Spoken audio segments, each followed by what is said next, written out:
Hello everyone, तर मग आज बघणार आहे आपण चतुर्थी स्पेशलमध्ये हिरव्या साबुदाणा खिचडीची रेसिपी। तर नॉर्मल साबुदाणा खिचडीपेक्षा ही खिचडी जरा वेगळी आहे, करायला वेगळी आहे आणि खायला पण टेस्ट जरा युनिकच आहे। तर माझा व्हिडिओ तुम्ही शेवटपर्यंत बघा। वेळ न घालवता आपण वळूया आपल्या रेसिपीकडे। कसं मिक्सरच्या पाण्यामध्ये भरपूर असा कोथिंबीर, पुदिना आणि हिरव्या मिरच्या घ्यायच्या आहे। तुम्हाला जेवढं तिखट पाहिजे तुम्ही तेवढ्या हिरव्या मिरच्या घेऊन घ्यायचं आहे। त्याला मिक्सरमधून फिरवून एक बारीक अशी पेस्ट तयार करून घ्यायची आहे आपल्याला। एकदा तुम्ही रेसिपी नक्की ट्राय करून बघा, खमंग असा साबुदाणा तयार होतो बघा। ही पेस्ट तयार झालेली आहे। आपल्याला एक मोठं भांडं घ्यायचं आहे ज्यामध्ये आपण मोकळा साबुदाणा हलवू शकतो। लहान भांड्यामध्ये काय होतं, साबुदाणा तो चिकट होऊ शकतो, त्यामुळे मोठं भांडं घ्यायचं। त्यामध्ये आपल्याला आवश्यक तेवढं तेल टाकून घ्यायचं आहे। तेल छान गरम झालं की त्यामध्ये सुरुवातीला आपल्याला हिरव्या मिरच्या ज्या ते तळून घ्यायच्या आहे। कुणाकुणाला साबुदाणा बरोबर हिरवी मिरची खायला आवडते मला कमेंट करून नक्की सांगा। आधी मस्त हिरव्या मिरच्या तळून घ्यायच्या आहे।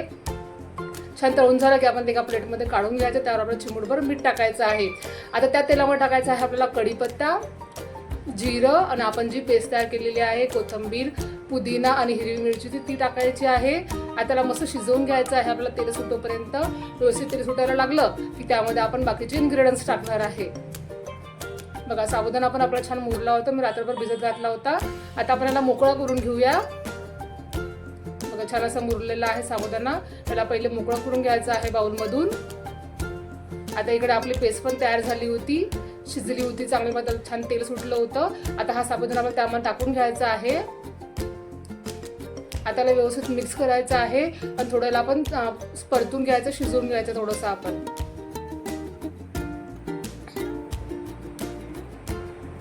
सगळं व्यवस्थित मिक्स करून घ्यायचं आहे। साबुदाणा आपला अर्धा शिजला गेला पाहिजे। त्यामध्ये आपण चवीनुसार मीठ आणि आपण थोडंसं साखर टाकणार आहे।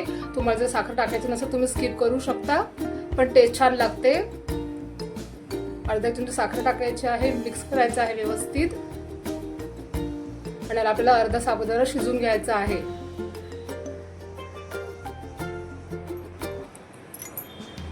बघा छान आपला साबुदाणा शिजत आला। त्यामध्ये टाकायचा आहे आपल्याला शेंगदाण्याचा कूट, सोबतच टाकणार आहे आपण बॉइल्ड बटाटा। मी बटाटा बॉइल करून त्याचे काप तयार करून घेतलेले आहे, तुम्ही बटाटा कुचकरूनही घेऊ शकता।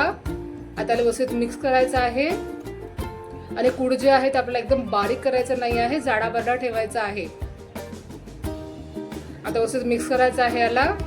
झाकण ठेवून आपल्याला याची वाफ द्यायची आहे। झाकण ठेवल्यानंतर आपला साबुदाणा चिकट होणार नाही, कारण आपण ऑलरेडी अर्धा साबुदाणा शिजवून घेतलेला आहे, त्यामुळे चिकट होणार नाही तो।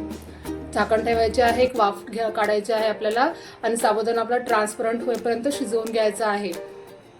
बघा छान आपला हिरवा साबुदाणा तयार झालेला आहे। खायला खूप खमंग लागते, पुदिना आणि कोथिंबीरचा स्वाद तर एक नंबर लागतो। आता गॅस बंद करायचा आहे, त्यावर आपल्याला लिंबाचा रस टाकायचा आहे। गरमागरम साबुदाणा आपल्याला हिरवी मिरची दह्याबरोबर सर्व करायचा आहे। बघा छान असा मोकळा आणि एकदम नरमगार असा आपला साबुदाणा तयार झालेला आहे, बिलकुल चिकट झालेला नाही आहे। बघा तर तुम्हाला माझ्या आजची चतुर्थी स्पेशल हिरव्या साबुदाण्याची रेसिपी कशी वाटली मला कमेंट करून नक्की सांगा। आय होप तुम्ही मी व्हिडिओमध्ये टाकलेल्या रेसिपी करून पाहत असेल आणि तुम्हाला नक्कीच आवडत असेल तर ही रेसिपी पण करून पहा। माझ्या व्हिडिओला लाईक करा, शेअर करा, कमेंट करा।